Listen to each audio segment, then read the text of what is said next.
Frank, let's start with you. You are the managing director of the branch of the biggest record label in the world, Universal Music. Tell us, do they take you more seriously now when you go to the book convention because you are starting to be on the map? Africa is really on the map. Is there? Do you feel a change on why this year this is happening? And give us the explanation. Yes, things are changing. We are witnessing the change, and within the organizations, and it doesn't just acquire to major labels. I believe other organizations are also witnessing the change and having a more focused strategy on the continent. As far as Africa is concerned, there is the perspective coming from the English-speaking territories from sub-Saharan Africa and the French-speaking territories. The dynamic is kind of the same, even though growth is not at the exact same scale, but having artists from Nigeria or from Ghana or from SA going global has like a direct impact on artists coming from West Africa, French West Africa, and we often, and I often participate in panels, whether it's in Abidjan or Dakar, and there's a question that comes back is, okay, what does Nigeria do that makes them so successful and more successful than Senegalese artists and Cote d'Ivoire artists? And most of the time my answer is, well, first of all, you have to look at Nigeria or SA as like little continents. It's 220 million people for Nigeria, for instance. So comparison is complicated. On the other side, I believe that someone has to walk for another one to be able to run and for the others to be able to fly. So we are in a position now when like the whole continent gets some fruits out of these artists going global outside the continent, but also locally. Like your global successful artist is not the only one living off of his music now. You have local stars that are being successful, that inspire youth. And we started Universal Music French-speaking Africa with 5 people. And 4 years after, we were 20 people. Now we're heading to 25 people and working with more and more indie labels, doing licenses, distribution deals. So it creates jobs, it creates vocations, and more stars get born out of these global successes that we've experienced the last couple of years. I think the last couple of years have been with the Remas and the Burna Boys and... Okay. No, thank you very much. We'll make a very short interruption because Mr. Easy is in the town. He's here. Please join us on stage. A round of applause for Mr. Easy because I'm sorry, we know that you're normally always on time. There was a miscommunication issue. So everybody already introduced himself. So what I suggest, introduce yourself and we'll continue. So the team today is can African artists dominate the world? First of all, can you answer yes or no? Yes, I think. Come on, man. Come on, that's obvious, so obvious. So, Easy, tell us in a few words your personal journey to get to where you are right now. And not just you as a successful artist, but everybody will talk about the success of Nigerian music, of Afrobeat, why this year, 2023, Afrobeat is starting to dominate the world. Explain to us as a Nigerian artist and part of this movement. I think this journey has started for a long time. I could take it back to like 2013 with Fuse ODG, having the Azonto top 5 records, Better Than Bad, the #1 record with Major Lazer. So it has continued. And for me, I never wanted to be a musician. I was just a hustler trying to make money, isn't it? And music was my escape. And as I would learn about tech, I would start to put everything I was learning about tech into promoting my music. Fast forward to 2015, I'll drop the song Skin Tight and Banku Lies, and I will get a call from Lauren Hill. You know, my boys in Ghana, shout out to Abdul and the team. You know, I played for Lauren Hill before I decided to be an artist in King's Theatre, Brooklyn. So this journey has started a long time ago, and then, you know, I'll decide to do music full time 2016, July 22nd, by booking my own show in the UK. And in 2018, after so much success, I decided to start my label, Empower Africa, because at the time, I just felt there was no company that was fully focused only on African music, like just African music. And big shout out to my friend Denzil from Platoon. You know, I worked with Platoon. I was the first African artist to get Apple Music up next. There was no African artist. It was Khalid, me, and then Bad Bunny. You can see how big Khalid is, how big Bad Bunny is, you know, and where I've got into in my career. And it's been an upward trajectory with that. You know, we've been able to work with the likes of Joe Boy, breaking Joe Boy globally, Major League DJs. We're still in business with Major League DJs, Nandi from Tanzania, and about 58 producers we publish via Empower Publishing, our own festival, Dirty Rave Festival. And you know, I just think like this year, I said it like 3 years ago, that in 6 years' time, Afrobeat is gonna be, African music is gonna be the biggest sound of the world. And we're just 3 years in, and you can just imagine what it will be 50 years later, the day we celebrate 50 years of modern day Afropop, Afrobeat is going to be amazing. So the answer is yes, as we can see, and I think it's been more beautiful because we're now seeing artists from all over Africa taking the center stage, blowing up at the same time. Thank you. So good news. We all agree that this will not happen. This is happening right now. So nearly 3 years before your expectation. So we've been better than anticipated. Jose, let's go to you. You are an investor in the creative industries. Do you think that money makes a difference? Do you think that we've got the right vehicles to receive the money from investors? Tell us the relationship between investor and the music industry, because it's not easy. You know, sorry, sometimes we'll say that. Huh? Yeah.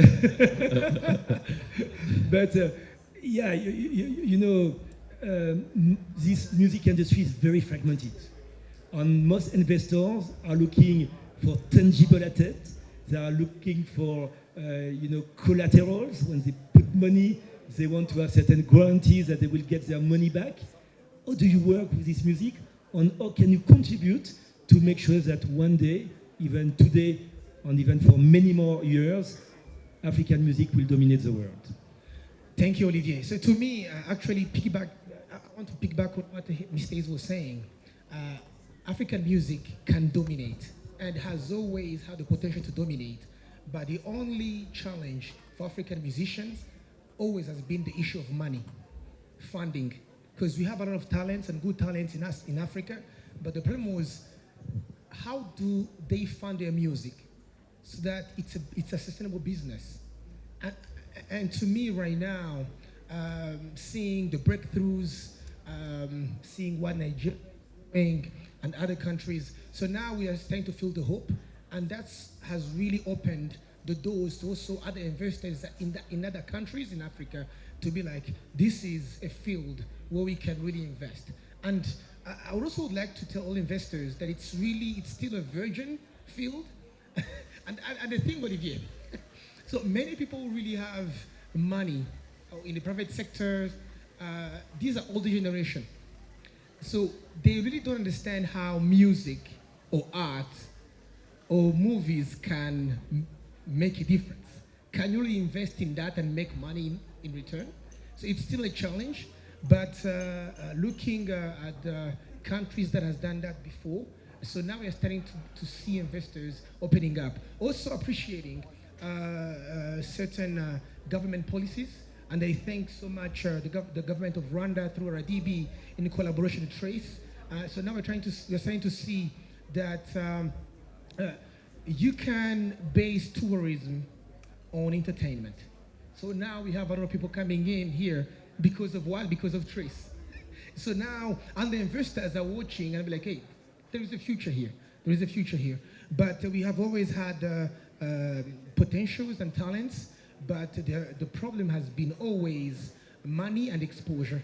And that's what we're trying to solve in this conference, because there is also exposure by creating this platform. We have international artists coming, and also here that after this, we are going to have a lot of local talents performing after this. So this is great. This is a great platform for young talents, upcoming talents, to showcase what they can do, and creating this opportunity for people to meet and exchange contacts. So this is how international collaborations are created. So I would say there is a future, and it's our time. So let's go now to Empire. You mentioned a number of big names of artists. Are you the one responsible for this domination? You mentioned Burna Boy, you mentioned Asake, you mentioned Fireboy, you mentioned Nomsebo. What's the miracle? What's the secret? Why Empire now has nearly, I think, 25 or 30% of the Afrobeat market in the world? So you must be part of this phenomenon, of this movement. I mean, 100%. I think we've all played a very strong part, right? If I want to look at Empire's journey specifically, prior to that, I was at Universal. Actually, that's how Frank and I know each other. And when I look at the fact that, you know, this industry needs many different solutions, right? Major label can work for some, maybe an independent label works for others. Maybe you as an artist need to be in a position to build your own business the way that Easy has done as well too. But I think the big part of this is that we needed more of us inside these buildings. And we needed more of us in positions to make decisions, right? If we're not in those positions where we can actually have the autonomy to build out the structure the right way, the system can never change. Because you can't change what you don't understand, right? So even when you look at those who are of African descent, who might be based in the US, UK, their perspective on the scene is different from us on ground, right? So if we don't have more people in those buildings, in those rooms, be it at the various streaming platforms, the labels, just the infrastructure of the industry, it can't move forward. So for me, that was a very intentional thing to say, okay, you know what? Let's make sure we're building systems that actually work for artists in Africa, right? Every artist is gonna come with a different strength to the table, right? If you're an artist who's excellent at marketing already, our job shouldn't be to take that from you. Our job should be to fill in the gaps of where you're lacking, right? So that it becomes a business partnership. It becomes something that can last for a long time versus just a transaction. So it's a number of things that have led to this. I think Empire in particular, because of how we work with our artists, you know, if their foundation is not strong, our business isn't good, right? So we have to make sure that their foundations are strong, so that beyond What do you mean by strong foundation? Because a lot of young people here wanna be artists, ask us all the time what it means. What do we need to do to be a good artist? Now you're telling us first you have to have good foundation. What does that mean? So I think it starts with just knowing who you are as an artist, right? What is your role in this industry? Is your role to build a particular genre? Is your role to build more pathways for other artists? Is your role to eventually create a label that you can then empower those behind you? You need to first understand who you are and what you bring to the table, so that those who come to meet you know how to have conversation with you. I think a lot of times artists enter the space for the wrong reasons. So that creates a very faulty foundation. If you're just looking to make money, great, that's fine. Be upfront about that so that the people investing in you know that this might not be a long-term thing, it might be a short-term thing. Let's know ourselves so we know how to do business the best way possible. So that foundation has to be strong in who you are, your own brand identity. The only way anyone can help you build it is if you're honest with yourself, right? If you're not honest about who you want to be, anyone coming to the table is coming under false pretense because you've given them the wrong image of who you are. So you have to be strong in yourself first. right? Nobody should believe in you more than you. If your label partner is doing more than you, it means that you yourself are not fully believing your own vision, right? So you have to have that strong foundation. And in addition to that, it's about the people around you, because you can be moving forward and the people around you can be moving you back. So you need to understand what is the role of those people around you. Are these people who can potentially become a part of your management team, your road team, your accountant, your lawyer, your show promoter? You need to also be very honest about that. A lot of artists fall behind because they carry weights that they should not be carrying. You know, we all have this mentality of, as we move forward, everyone must come with us, but not everyone can get into that room with you.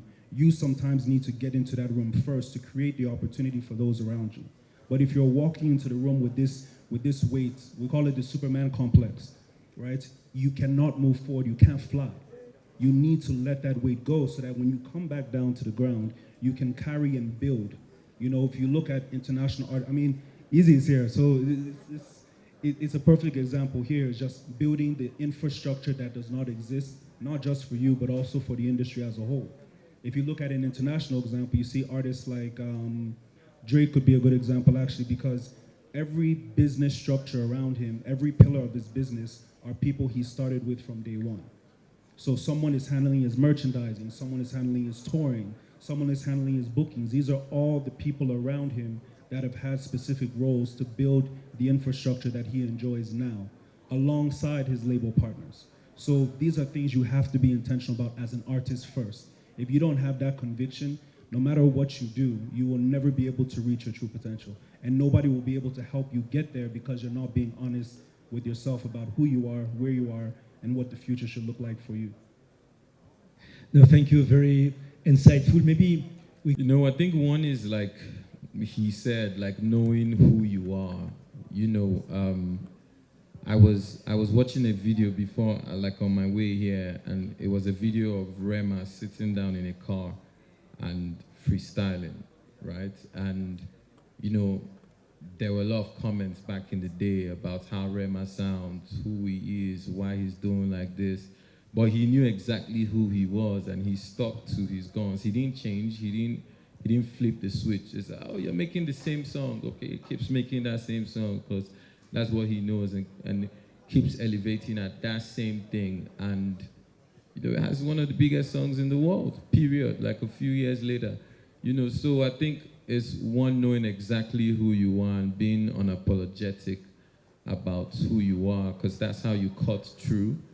And it might take a lot of time, but if you see one person doing the same thing, if somebody is like shining shoes for 10 years, one day they will be the best shoe shiner and be shining the shoe for the president or something. So just knowing who you are, being confident in yourself and keeping at that. Number two, on foundation is the team. And it's the core team that starts with you before you plug into the likes of AZ. And it's like, who's your manager? Who's your A&R? Who's your squad? You know, and sometimes you cannot elevate past the consciousness of your community. So if you surround yourself with the people who only want to get that quick bag, it's like, oh, let's go collect this show. And then they paid you for the show, and then you don't show up because your boy said, don't mind them, don't show up, no refund. And you don't show up, and then you can't get to the next level. So I think it's knowing who you are, you know, like he said, that core team. And I think the last thing we always keep is education, because education is everything. Like, even education about the music business. Like, I'm a nerd, so I was like studying from day one. Like, but I also made mistakes. I remember my first publishing deal. I didn't even know I had a publishing deal. I was reading everything, and I thought I was like one of the. I still think I'm pretty smart. But I went and I was just clicking buttons. Click, click, click, distribute, distribute, distribute. I just thought, oh, publishing, extra collection, I just click, you know, because I had no education. I've never said this anywhere that I signed a publishing deal without knowing I was signing a publishing deal. And it was only when I wanted to do a bigger publishing deal, and I'm like, oh, I'm unpublished. And they said, no, you're published. I'm like, no, I'm not published. And I start writing my publisher, and they say, well, you signed it at so time. And I look at it, I'm like, wow. You know, so I was so ashamed that this is the first time I'm ever saying publicly that I just went and clicked. But I was lucky it was an admin deal. So, and it expired. So I'm just saying, like, the last thing I'll say is just the education, the education, the education. So, you know who you are, be confident, keep going at it. Two, look who are those guys on your squad, who's that core team. And three, education, education, education, education. And the last thing I'll say is relationships, you know, because sometimes you just get into the room just because somebody likes you. Well, human beings at the end of the day, you get a big position just because you left a good impression with somebody. So I think that's the last thing I'd say. Thank you. Toby, you are now working on a project that you are going to present tomorrow, which is a platform to better collect music rights, to better distribute African music to the entire world. One of the foundations we need to dominate the world is also a solution to dominate Africa. Can you tell us a little bit more about the foundation of the music rights and the organization of the music rights on the African continent? Does that work? Or maybe just before you start, I will just ask to the gentleman who have record label here, what percentage of streaming music money you get come from Africa or come from the rest of the world? Tell us. It's a minority. It's a minority. And give us a figure. Don't the minority, can it be from 1 to 49%? Give us a figure. To be honest, it's around a third, less than a third sometimes. Less than one third. Less than a third. Okay. Less than a third. And let me add that, 30%. I will add that it actually it mixes up a lot of conversation, because when people from Europe or the US start looking at the figures, they'll be like, well, so the people from Africa they might listen to more international music than the local music itself, when it's not a reality. Us being on ground, we see how things happen. We see how the people obviously consume music, but it's majority how it's from monetized. That's the so there is a problem. 30%. What about Empire? Your streaming revenue, where do they come from? Africa versus the rest of the world. No, I mean, it almost mirrors the same. I mean, I'd say probably around 30-35% from Africa. Right? From Africa. From Africa, yeah. And when we say Africa, if you remove South Africa and Nigeria, no, mainly South Africa. Yeah, and I would include, I mean, I look after all of it. Okay. So definitely, I would remove North Africa, actually. Okay, North Africa. But it's, you know, we can't just look at the numbers, right? I think it's very important for us to understand the context of culture, you know, and how powerful that is, why people feel the need to come back home to re-energize and kind of pick that culture up and go back outside. But we are the spark, right? We start the conversation from here. Yeah. But we can't forget how strong our diaspora is outside. How many of us are living outside? No, but I completely agree with you, but the reason why I'm asking that on Toby will continue is because to be strong outside, you have to be strong in your house. And Toby has been doing research about what we call the collective management organizations, companies that are collecting music rights on behalf of the artists, and then redistribute this music right to the artists. And we realized that last year, out of the $10 billion music right market in the world, only $32 million were distributed to African artists. 0.3. I'm going to disappoint you there. Yeah. It's actually worse. So it was $26 million generated by the music industry of border revenue, and Africa got less than 1%. So the business, the music business in Africa is less than 1% of the global music business. This is what you're saying. Yeah, I mean, that's what we're collecting, right? Okay. That's what the Right Society is collecting. Okay. So we're distributing less than 1% of global music revenue to local artists. Okay. But there's a lot of, I would say, analogies on that too. You got to look at, cool, was that for local artists, international artists, was it for an artist based in Africa living in the States, like where's the fan base developed? And I think geographically, you also got to follow the digital footprint to understand versus just, trying to say, because it's easy to say that right society is broken. It's not just that. I think the whole the music rights industry is broken. And it's because there's this, when I looked at it from our perspective, there's this burden of legacy, right, that has never been properly fixed in Africa. So, like administration. Going to a right society is like visiting a post office. You start to find pen and paper location from 8 a.m. to 4 p.m. For an artist now that depends on a digital first world, they start to go to a physical place. That's an infrastructure problem because the CMO isn't digitized to enable that artist to access a digital registration place where music can be digitally recorded and safe sorted. The music itself is not fingerprinted. That means that you can't distribute it online. There's no copyright protection on it. It can't be detected by Spotify or Shazam. And like YouTube probably will disable monetization on your channel if that music is not protected to a degree. So there's a lot of that typical infrastructure problems out there that is like basics but needs fixing.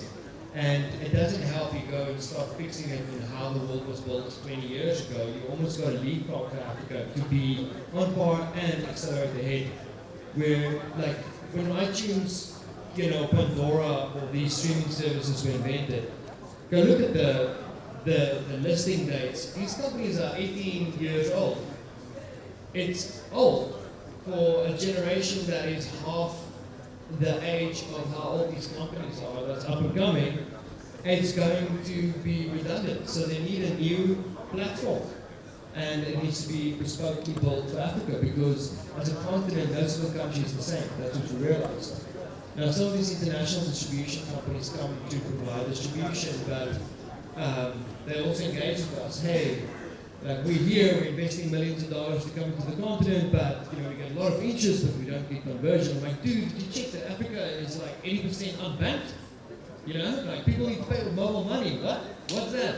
We're like, mobile money, bro. That's how you pay for your distribution. Oh, what's the fee? Like your charge is $9 or $50 for the guy to distribute his first single. Do you know that he doesn't even make $1 a day? So the parity in economic analysis is very challenging. Some of the projects we've done recently, and this is fascinating, right? We had over 13,000 artists submit music. And we looked at this data, and they only submit the majority of the submission. And the content is to publish the content, to distribute it, to market it.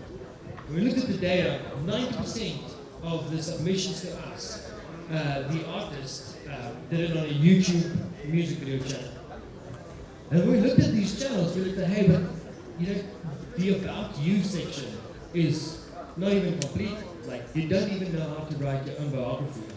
Like, so just understanding who you are, another thing, your identity as an artist, really cool music, but you don't describe yourself. So the world of the internet now and platforms like Spotify, platforms like Instagram and TikTok, they're algorithm-based, they're metadata-based. So as an artist, we have to be disciplined in understanding we have a professional profile. And there's a method in developing that so that it triggers algorithms to be discovered. So if YouTube is a fantastic platform because it doesn't cost you any money to put your music out there, it's audio and it's visual, serving the two needs of what fans want to engage with. It is global, so there's no barrier to your distribution. It is social, because you can subscribe, connect, like, comment, you can share. And it is real time in terms of metrics. I mean, YouTube returns your data to you, maybe you guys are raised like every 12 to every 24 hours, you can really see your metrics. So it's on demand, it's real time. But unfortunately, YouTube doesn't pay the most in terms of digital music distribution. There are 200 other platforms that your music needs to be on. So when we looked at these artists, 90% of them had no music distribution other than YouTube. And one of the core problems is payments. simply just can't be able to pay to get their music onto a DSP. The second one was Can you explain what is DSP? a digital streaming service platform. So putting the money into Spotify and iTunes. And 90% of these artists didn't have a professional profile. They've never had a Spotify link or an iTunes link, and that prevents them from being discovered. So if we give them proper identity application, we build a smart link, we create a simple onboarding experience that can quickly capture. I mean, artists are great looking cool on Instagram, but they're not as good when it comes to managing the YouTube channels, which is one of the biggest assets that artists have, right? Because of its reach, its low barrier, its metrics, and its capability to engage with fans. But, so that's one of the things that we've seen. So we know that a payment is a barrier, professional service is another one. So having a good mentor or a template or a blueprint, and having that discipline to know that if I'm upgrading my Instagram, if I'm looking cool there, I need to do it on all platforms. But it is work, right? Now I need to log into 15 streaming platforms, 15 artist networks, 15 social networks. How do we bring that all in one so that it's easy to do on demand? It must be easy as catching a flight. Can you just have one app, see all of his data, all of his revenue, all of his fans in one single place, and get to the key metric that is important for him? And if he feels like releasing something, whether it's publishing a piece of content and adding an old track to a new piece of content, to get the old catalog woken up again by new listeners, that can be done on demand. It's like, so it's becoming an experience layer that is also needed to be improved, simplified, mobilized for mobile first, and definitely it needs to be bespoke per most of the African countries. There's like no single country has the same problems. Yeah. That's just some of my opinions. Thank you very much. But when I listen to you, it's very complicated. It requires certain skills that most artists do not have. So is that the role of the label? Because Izzy, you said you were a nerd, so you love technology from your very early age. Not all artists are like you. And they think that, in fact, social media is just to post a few visual on but they don't understand the mechanic, the metadata, the algorithm, the recommendation, the artificial intelligence. All this seems to be very complicated. Who like to tell us what the solution? Should all the artists go to Harvard like you? Or it's not always possible? Or are there other solutions? Or maybe they should just focus on their music creation and ask people like you, Empire, like Universal Music, to take care of that. They tell me, where should we stop as an artist? Where should we start to be more empowered to understand this complex environment? Because I think that will be one of the key elements you mentioned 20 times, education. Where are we on this? So I think, Olivier, when it comes to an artist, actually I just remembered when Jay-Z was in an interview and then they asked him a question. They said, can you hear well or should we? Can you hear me? Okay. A little bit louder this mic. Okay. Okay. So I was saying, I remember one day when they were talking to Jay-Z, it was an interview, and then they were asking him, Jay-Z, you're a businessman, but then he cut him off and was like, I'm not a businessman, I'm a businessman. So which means an artist actually, he's a business, he's an enterprise. And the way you run an artist is the way you run any other business. So you gotta have, like you in any business, you have a marketing department, an accounting department, a public relations department, all those kind of things, a project management department. So an artist should have all that through their management. So an artist doesn't have to understand how blockchain technology works. As long as they have the team in place, the management in place, that does know how the technology works, what's going to be all the advantages, I think that's enough. And I think that's been a challenge for African musicians because art in Africa, in most countries, has been done just as a leisure type of thing, not as a business. So the role of a management, a label, is to add the aspect of business into the art. And I think it's the job of the management, those kind of things, to educate the artist and then have the artist educate his audience. Thank you. Yeah. Sorry, I actually disagree with that. That's good. We like to have a little bit of fact. Yeah, because the truth is that I always say this, that an empowered and educated artist is our best friend. Because if you understand the journey, it's easier for you to bring other people on that journey with you. So at a foundational level, you as an artist should be able to understand the basics of the business. Because if you do know that, nobody can finesse you in the industry.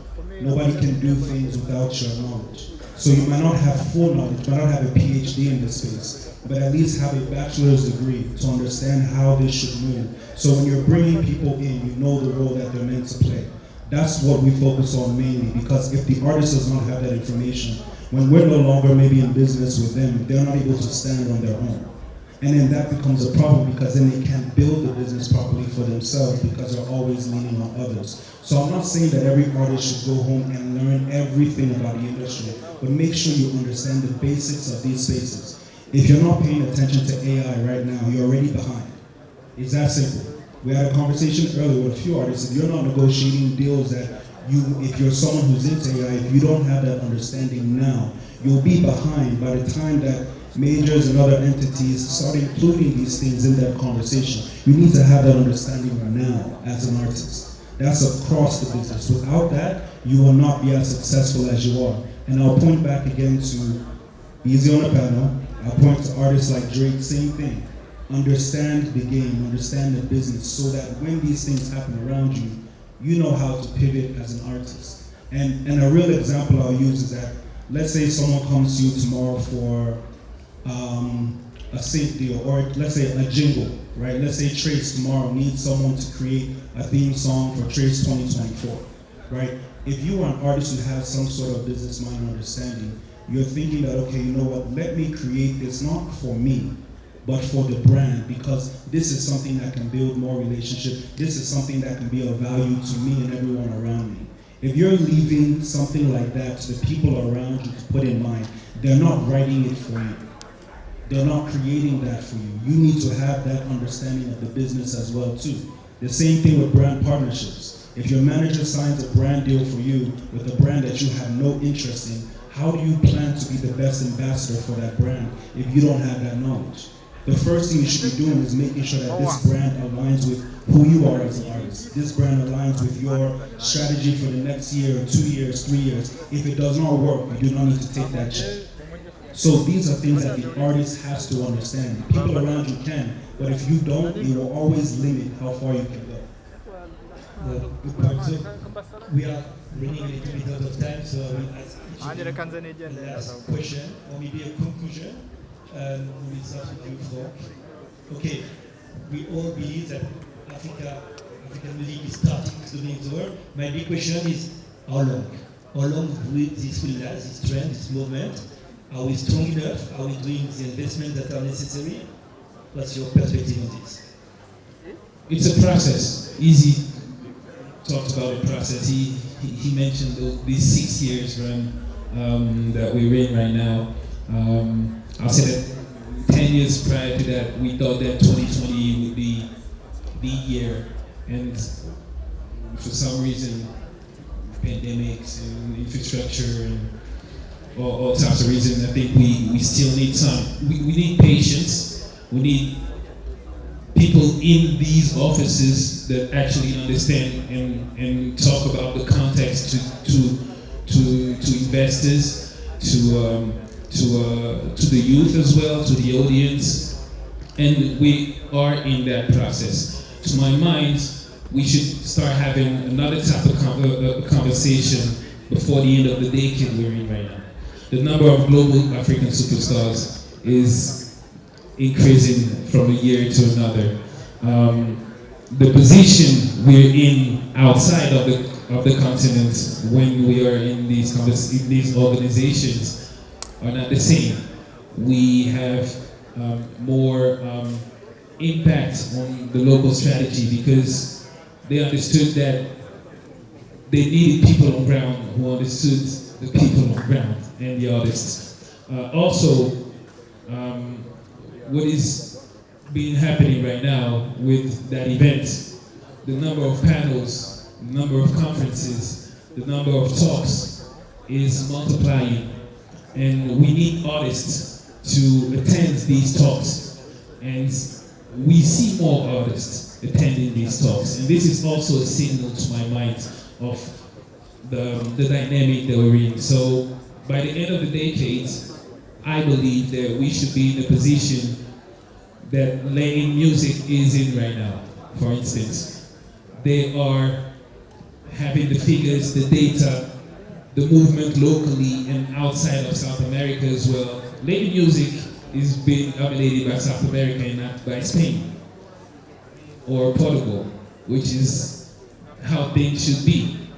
And now we're seeing African artists going global more easily than French artists, which wasn't something that we could have considered 5 to 10 years from now. So I believe that by the end of the decade, we should have another type of conversation.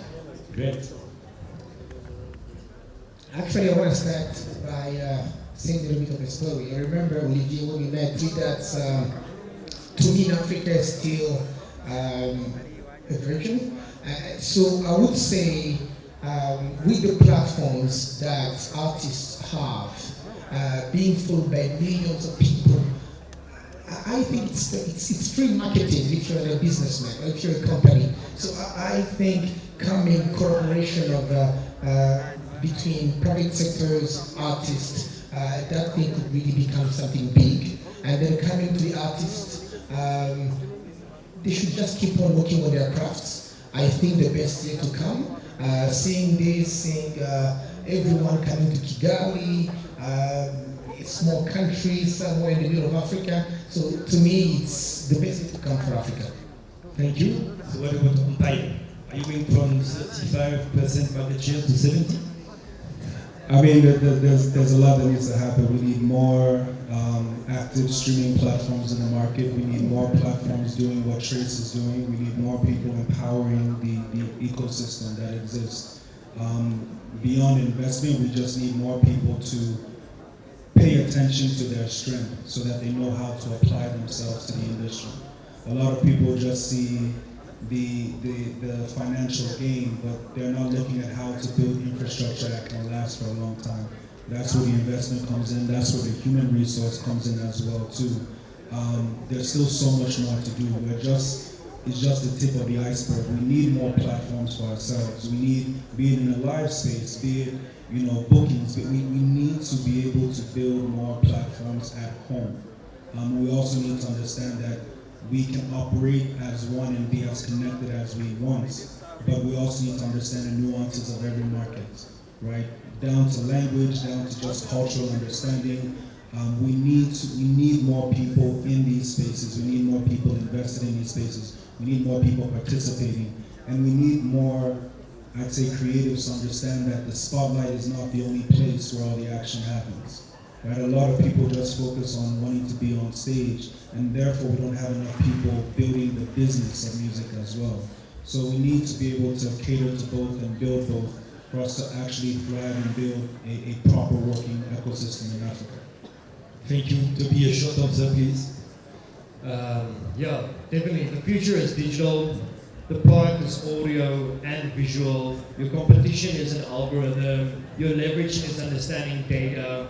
And I think your business model is you are the media company. You're not just the artist. You have like more viewers on your videos than some of the paid TV out there has. Thank you. And I think you have to reinvent yourself. I think take your ego out of it. That's why in our name we remove the E at the end because you have to remove your ego. You need a team, of course, and believe in yourself. I think a lot of people want somebody else to say, I believe in you, like your mom, your dad, your grandpa, But being an artist or a businessman or an entrepreneur, it really does take us 10,000 hours, sometimes 20, right, to look like an overnight success. And this external image of you versus the job that needs to get done internally is self-investment, the discipline of an athlete, the discipline of being an entrepreneur, the discipline of taking care of yourself as if you had a family, so that your family also backs your play and becomes, the best version for your business. That is extremely important. And I'm just realizing that as I'm sitting here 20 years in business. And I'm fascinated about the potential. Keep going, keep creating, never stop dreaming. And I saw an interesting quote the other day that says, never quit your daydream. Right? And I haven't quit mine in 20 years, and I'm doing what I love, even though it's hard. But I'm in love with what I do, and I'm in love with the idea that Africa can rule the world, and we can build the infrastructure for it together, and we are building a platform of our own for Africa. Thank you, Toby. Great. Easy, you got the conclusion of this project. Yeah, I'd like to conclude by saying it's not can African artists dominate the world, it's how soon will African artists dominate the world. And I want to say, to everyone speaking here, because I know Trace is a global platform, it's an Pan-African platform, that indeed every artist from every country, no matter how small your country is, can have the biggest song in the world. The next biggest song in the world can come from Kigali, it can come from anywhere. And we just have to believe. I'd also say there needs to be more collaboration. We were speaking about this earlier today between some of us. Like, I can sit here and I have people in labels here, I have AZ here, but there needs to be more conversations beyond this sitting down panel between us, because it's us. When you say it's Africa to the world, it's us against the world. And finally, I want to say big thank you to Trace and for putting this together, the government of Rwanda Tourism. And finally, I'd just like to challenge the government here. I always like to end by challenging the government here. Everything has been put in place for people like us to come set up our labels, IP investment vehicles. Rwanda is probably the best country for you to have your label in the whole of Africa. And actually in the world, right now, because everything has been set up for IP, which is why I have my company here. But the challenge here is to go a step further and work with some of us seated here and more people to actually set up a vehicle to invest in African music. I think there's a huge opportunity. Back in the day, when you think about gold, diamonds, cobalt, it's extracted here, it's sent outside to be refined, and then we get sold the finished product. And the same with petroleum. But with African music, you're seeing music made in Kigali, in Lagos, in Accra, in Kampala, made in Africa, produced in Africa, enjoyed in Africa, and exported to the world. So the only thing missing is who is investing. Who is investing? Who's behind all the companies that are owning the African IP? And this is why there needs to be African investment in African music. Yes, partnerships, because you can't go alone. There needs to be partnership, but there needs to be African equity in African IP, so that tomorrow, when our kids want to sample a Mr. Easy record, they don't have to go to New York, they don't have to go to San Francisco, they need to come to Kigali, to Lagos, to Accra. Thank you very much. Thank you guys. And the next question, are we going to have a little bit more female in this industry? Because look at this panel today, all male, panel. So, ladies, next year we want more of you. And thank you very much. It was extremely productive, insightful.